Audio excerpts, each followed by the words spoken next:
ఎప్పుడైతే పుట్టిందో మనిషిలోన మాయదారి ఆశ, దాని చిటికెనేలు పట్టుకొని వెంటపడి వచ్చింది పైసా. ఎప్పుడైతే నేల మీద కాలు మోపినాదో గాని పైసా.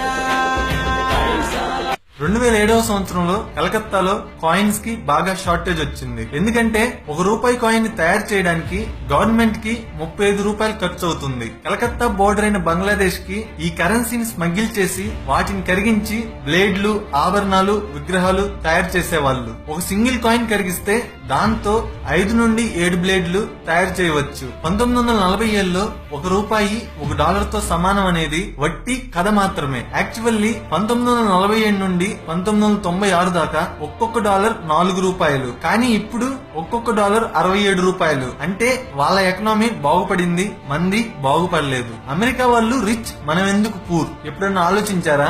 జనాభా అక్కడ ₹1,00,000 ఆదాయం వస్తే దాన్ని 10 మందికి పంచాలి, అంటే ఒక్కొక్కడికి 10,000. కానీ మన దేశంలో అదే లక్ష ఆదాయం వస్తే 100 మందికి పంచాలి, అంటే ఒక్కొక్కడికి ₹1,000. అంటే ఒక మనిషి సగటు ఆదాయం మన దేశంతో పోలిస్తే వాళ్ళకి 10 ఎక్కువ. మన దేశంలో ఇంత జనాభా ఉన్నప్పటికీ సంవత్సరానికి వాళ్ళ దేశం చేసే ఎక్స్పోర్ట్స్ మన దేశం చేయలేకపోతుంది. 1947వ సంవత్సరంలో ₹500 నోటు వచ్చింది. 2000 సంవత్సరంలో ₹1,000 నోటు వచ్చింది. అసలు బ్లాక్ మనీ అంటే ఏంటి? 500, ₹1,000 నోట్లను బ్యాన్ చేయడానికి గల కారణం ఏంటి? అసలు మన దేశంలో ఎంత బ్లాక్ మనీ ఉంది? నోట్లు బ్యాన్ చేయడానికి ముందు అసలు ఏం జరిగింది? నోట్ల బ్యాన్ వల్ల నష్టాలేంటి, లాభాలేంటి? ఇవే ఇవాళ నేను డిస్కస్ చేయబోయే విషయాలు. So let's begin our episode.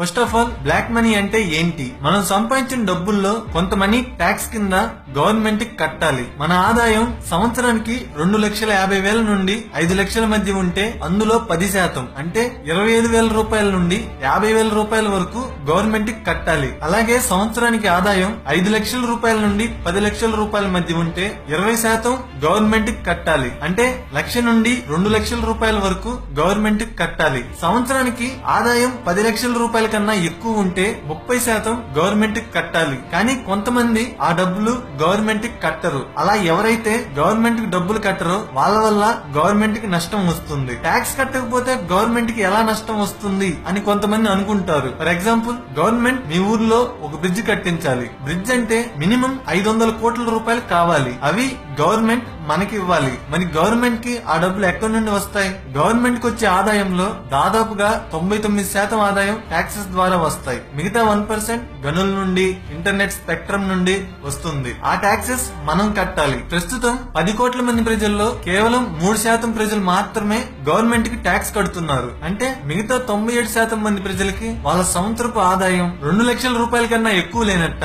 కాదు, ఎవరు ట్యాక్స్ కట్టట్లేదు. అలా ట్యాక్సెస్ కట్టకపోవడం వల్ల గవర్నమెంట్ ప్రాజెక్టులకి డబ్బులు ఇవ్వలేకపోతుంది. ప్రాజెక్టులకి డబ్బు సరిపోక వరల్డ్ బ్యాంక్ నుండి అప్పు తీసుకుంటుంది. కొంతమంది అనుకుంటారు, ఏంటి 10 లక్షల ఆదాయానికి ₹3 లక్షల ట్యాక్స్ కట్టాలా అని. మీ డౌట్ కరెక్టే. ఇప్పుడు ఒక ఎగ్జాంపుల్ చెబుతాను. నీకు 1 కేజీ టమోటాకాయలు కావాలి. దానికోసం నువ్వు మార్కెట్ కి వెళ్ళి అడిగితే అమ్మేవాడు ₹20 అంటాడు. అదే నీకు 100 కేజీల టమోటాకాయలు కావాలి. అప్పుడు అమ్మేవాడు నువ్వు ఎక్కువ కొంటున్నావు కదా అని కొంచెం డబ్బులు తగ్గిస్తాడు. అలాగే మన దేశంలో ట్యాక్స్ కట్టే వాళ్ళు ఎక్కువ మంది ఉంటే గవర్నమెంట్ కూడా ట్యాక్స్ కొంచెం తగ్గిస్తుంది. ఎక్కువ మంది ట్యాక్స్ కట్టకపోవడం వల్లే 10 లక్షలకి ₹3 లక్షల ట్యాక్స్ అని గవర్నమెంట్ చెబుతుంది. సరే, దీన్ని కాసేపు పక్కన పెడదాం. ఇందాక కొంతమంది ట్యాక్స్ కట్టరు అని చెప్పాను. వాళ్ళందరూ ఆ డబ్బుని బ్యాంకులలో వెయ్యరు, వాళ్ళ ఇళ్లలో దాచుకుంటారు. కొంతమంది హవాలా ద్వారా ఫారిన్ కంట్రీస్ బ్యాంక్స్ లో దాచుకుంటారు. కొంతమంది బంగారానికి మార్చుకుంటారు. కొంతమంది డాలర్స్ కి మార్చుకుంటారు. యాక్చువల్లీ డబ్బుని బంగారానికి మార్చుకున్నా లేదా డాలర్స్ కి మార్చుకున్నా ఇండైరెక్ట్ గా గవర్నమెంట్ కి ట్యాక్స్ కట్టినట్టే. అదే డబ్బుని వచ్చినట్టు ఇంట్లో ఉంచుకుంటే ఎవరికి ట్యాక్స్ కట్టనక్కర్లేదు. ఇలా చాలా మంది డబ్బుని వాళ్ళ ఇళ్లలో దాచుకున్నారు. అలా దాచుకున్న డబ్బులు ఖర్చు పెడితే ఇబ్బంది లేదు, ట్యాక్స్ కట్టకపోయినా పెద్ద ప్రాబ్లం లేదు. ఎంతో కొంత గవర్నమెంట్ కి ఇండైరెక్ట్ గా ట్యాక్స్ కింద వెళ్తుంది. కానీ వాళ్ళు ఖర్చు పెట్టకుండా ఇళ్లలో దాచిపెట్టుకుంటారు. కొంతమంది ప్రాపర్టీ కింద ఉంచుకుంటారు. అలా ఇళ్లలో దాచుకున్న డబ్బు సర్క్యులేట్ అవ్వకుండా ఆగిపోతుంది. దేశంలో డబ్బు తగ్గిపోతుంది. అలా జరగడం వల్ల కూలీ చేసేవాడికి రోజుకి 500 రూపాయల బదులు 300 రూపాయలు మాత్రమే వాళ్ళ ఓనర్ ఇస్తాడు. ఇంకా గవర్నమెంట్ కి నష్టం కూడా. సో ఇప్పుడే అసలు వారు స్టార్ట్ అయ్యింది. 2014 మేలో ప్రధానమంత్రి నరేంద్ర మోడీ ఎన్నికల్లో ఇచ్చిన హామీ మేరకు తను తీసుకున్న ఫస్ట్ నిర్ణయం బ్లాక్ మనీని అరికట్టడానికి సిట్ అంటే స్పెషల్ ఇన్వెస్టిగేషన్ టీమ్ ని ఫామ్ చేయడం. 2015లో ఫారిన్ కంట్రీస్ లో ఉన్న ఇండియన్ బ్లాక్ మనీని బయటకు తీసుకురావడానికి బ్లాక్ మనీ యాక్ట్ ని తీసుకొచ్చాడు. కానీ అప్పటికే స్విస్ బ్యాంక్ లో ఉండే మనీ వేరే ప్లేసెస్ కి వెళ్లడం వల్ల మనీ ఎక్స్పర్ట్స్ ముందు మన దేశంలో ఉండే బ్లాక్ మనీ మీద ఫోకస్ చేయమని గవర్నమెంట్ కి చెప్పారు. 2016లో బడా బాబుల మీద కొరడా వేయడానికి ఇన్కమ్ ట్యాక్స్ ఒక స్కీమ్ ని అమలుపరిచింది. ఎవరైతే ఇన్కమ్ ట్యాక్స్ కట్టాలనుకుంటున్నారో వాళ్ళు సెప్టెంబర్ చివరి లోపల ట్యాక్సెస్ కడితే వాళ్ళ పేర్లు బయటికి చెప్పం అని అనౌన్స్ చేసి ఒక ఛాన్స్ ఇచ్చింది. అదే టైంలో ప్రైమ్ మినిస్టర్ వార్నింగ్ కూడా ఇచ్చారు. సెప్టెంబర్ 30 తర్వాత నేను తీసుకునే కఠిన నిర్ణయాలకి నన్ను ఎవరూ బ్లేమ్ చేయకూడదు అని చెప్పాడు. కానీ కొంతమంది మాత్రమే బయటికి వచ్చారు. ఇక మోడీ గారు సహనం కోల్పోయారు. నవంబర్ 8వ తారీఖున 500, 1000 నోట్లను రద్దు చేస్తున్నట్టు ప్రకటన చేశారు. అది అప్పటికప్పుడు తీసుకున్న నిర్ణయం కాదు. ఇదంతా 6 నెలల ముందే ప్లాన్ చేశారు. కానీ ఈ విషయం గురించి మోడీకి, అరుణ్ జైట్లీకి, ఆర్బీఐ గవర్నర్ కి తప్ప ఇంకెవ్వరికీ తెలియదు. 6 నెలల ముందు నుండే ఆర్బీఐ కొత్త 500, 2000 నోట్లను ప్రింట్ చేయడం మొదలు పెట్టింది. కానీ అందరూ అవి కొత్త కరెన్సీ వదలటానికని అనుకున్నారు. నోట్ల బ్యాన్ గురించి ప్రకటించే ముందు ఆ రోజు సాయంత్రం 6:30కి మంత్రులతో కేబినెట్ మీటింగ్ ని ఏర్పాటు చేశారు. ఈవెన్ మిలిటరీ హెడ్ ని, నేవీ హెడ్ ని, ఎయిర్ ఫోర్స్ హెడ్ ని కూడా పిలిచారు. వాళ్ళు పాపం మోడీ పాకిస్తాన్ మీద యుద్ధం ప్రకటిస్తాడేమోనని అనుకున్నారు. కేబినెట్ లోపలికి ఎంటర్ అయ్యేటప్పుడు ఫోన్లని లోపలికి తీసుకుపోనివ్వలేదు. మోడీ అందరితో మీటింగ్ జరిపి బయటికి వచ్చి రాత్రి 8 గంటలకి నోట్ల బ్యాన్ గురించి అనౌన్స్ చేశాడు. 1970లో కూడా ఇలానే బ్యాన్ చేశారు. కాకపోతే అప్పుడు 5,000, 10,000 రూపాయల నోట్లను మాత్రమే బ్యాన్ చేశారు. అవి కేవలం ఉన్న క్యాష్ లో 5% మాత్రమే. సో అవి అప్పుడు బ్లాక్ మనీని అంతగా అరికట్టలేకపోయాయి. కానీ ఇప్పుడు మనకు దేశంలో ఉన్న కరెన్సీలో 86% అయిన 500, 1000 రూపాయల నోట్లని బ్యాన్ చేశారు. మోడీ గారు బ్లాక్ మనీని అరికట్టాలనే ఉద్దేశంతోనే నోట్లు బ్యాన్ చేశారు. అతని దగ్గర ఇంకే దురాలోచన లేదు. కానీ ఈ కరెన్సీ బ్యాన్ నిజంగానే బ్లాక్ మనీని అరికడుతుందో లేదో చూద్దాం. నోట్ల బ్యాన్ వల్ల లాభాలు: దొంగ నోట్లను టోటల్ గా రిమూవ్ చేస్తుంది. క్యాష్ రూపంలో ఉన్న బ్లాక్ మనీ పోతుంది. ఈసారి నుండి ట్యాక్స్ కొంచెం ఎక్కువ మంది కడతారు. టెర్రరిజం మీద కాస్త దెబ్బ ఉండొచ్చు, కానీ నక్సల్స్ మీద చాలా ఎక్కువగా ఇంపాక్ట్ ఉంటుంది. బ్యాంక్స్ కి కాస్త లాభం ఉంటుంది. నోట్ల బ్యాన్ వల్ల నష్టాలు: నోట్లు ప్రింట్ చేయడానికి బ్యాంక్స్, ఏటీఎంస్ ని రీకాలిబ్రేట్ చేయడానికి, ఈ ప్రాసెస్ జరగడానికి అయ్యే ఎక్స్ట్రా ఎంప్లాయీస్ కి బాగా డబ్బులు ఖర్చు అవుతాయి. ప్రజలు డబ్బులు మార్చుకోవడానికి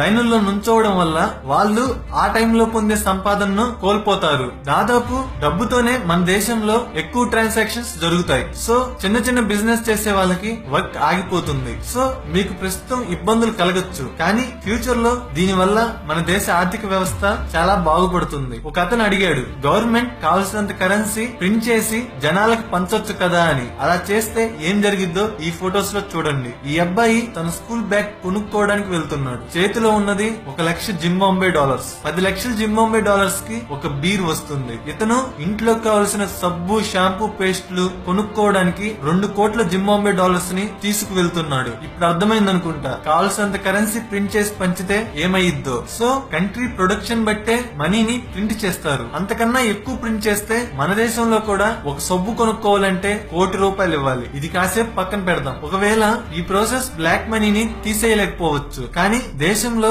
ఎంత బ్లాక్ మనీ ఉందనేది తెలిసిపోతుంది. అది ఎలాగంటే మొత్తం దేశంలో ఆర్బీఐ ప్రకారం సర్క్యులేషన్ లో ఉన్న 17.5 లక్షల కోట్ల కరెన్సీలో 14 లక్షల కోట్ల మనీ 500, 1000 రూపాయల నోట్ల రూపంలో సర్క్యులేషన్ లో ఉంది. అందులో 4.5 లక్షల కోట్లు బ్యాంక్స్ లో ఉన్నాయి. ఇప్పటి వరకు నోట్ల బ్యాన్ చేసినప్పటి నుండి 5 లక్షల కోట్లు బ్యాంక్స్ లో డిపాజిట్ అయ్యాయి. బ్యాంక్స్ దగ్గర మనీ డిపాజిట్ చేసే మనుషుల క్యూస్ కూడా తగ్గిపోయాయి. అంటే ఇంకా 4 లక్షల కోట్ల రూపాయలు బ్యాంక్ లో డిపాజిట్ కాలేదు. సరే, ఇంకో 1,00,000 కోట్లు ఫ్యూచర్ లో బ్యాంక్స్ లో డిపాజిట్ చేస్తారనుకున్నాం. అంటే క్యాష్ రూపంలోనే 3 లక్షల కోట్ల రూపాయల బ్లాక్ మనీ ఉంది. మరి ఇంకా ప్రాపర్టీస్, షేర్స్, బంగారం రూపంలో ఇంకెంత ఉందో తెలుసా? ఆర్బీఐ ప్రకారం 27 లక్షల కోట్ల నుండి 90 లక్షల కోట్ల రూపాయల దాకా బ్లాక్ మనీ ఉంది. దీనికంతా ట్యాక్స్ కడితే గవర్నమెంట్ కి ఎంత లాభం వస్తుందో చూసారా? ప్రతి 10,000 నోట్లలో 20 దొంగ నోట్లు ఉన్నాయి. ఇందులో పాకిస్తాన్ దే ముఖ్య పాత్ర. ఆర్బీఐ కి ఒక 1000 రూపాయల నోట్ ప్రింట్ చేయడానికి 29 రూపాయలు అవుతుంది. అదే పాకిస్తాన్ కి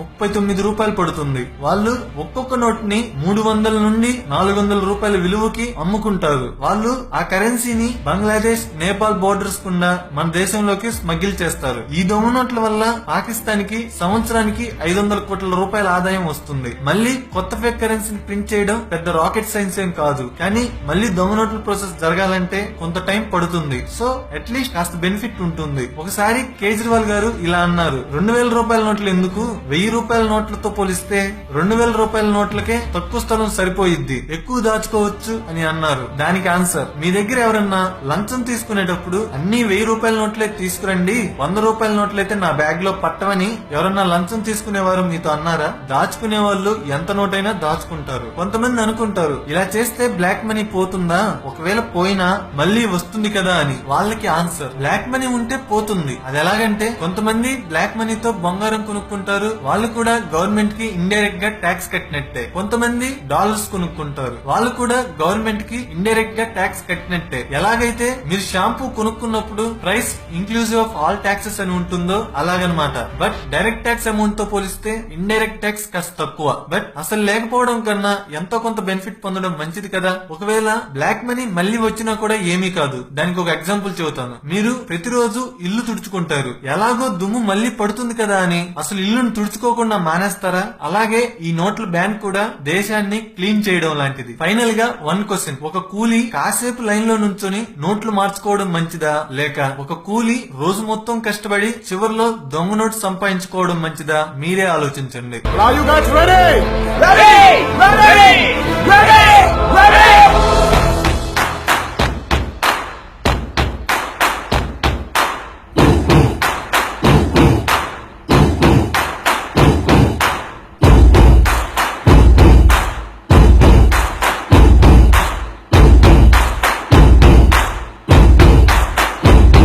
ఈ వీడియో నచ్చితే like and share. Black money గురించి మీకుండే ఆలోచనల్ని కింద కామెంట్స్ లో పెట్టండి. నా నెక్స్ట్ టాపిక్, రిలయన్స్ జియో వెనుక ఉన్న రియల్ ఇంటెన్షన్ ఏంటి? జియో మీద అంబానీ 1.5 లక్ష కోట్లు ఖర్చు పెట్టడానికి గల కారణం ఏంటి? ఆ వీడియో డైరెక్ట్ గా మీ మొబైల్ కి నోటిఫికేషన్ గా రావాలంటే సబ్స్క్రైబ్ చేయండి. Thank you friends. నెక్స్ట్ వీడియోలో మళ్ళీ కలుద్దాం.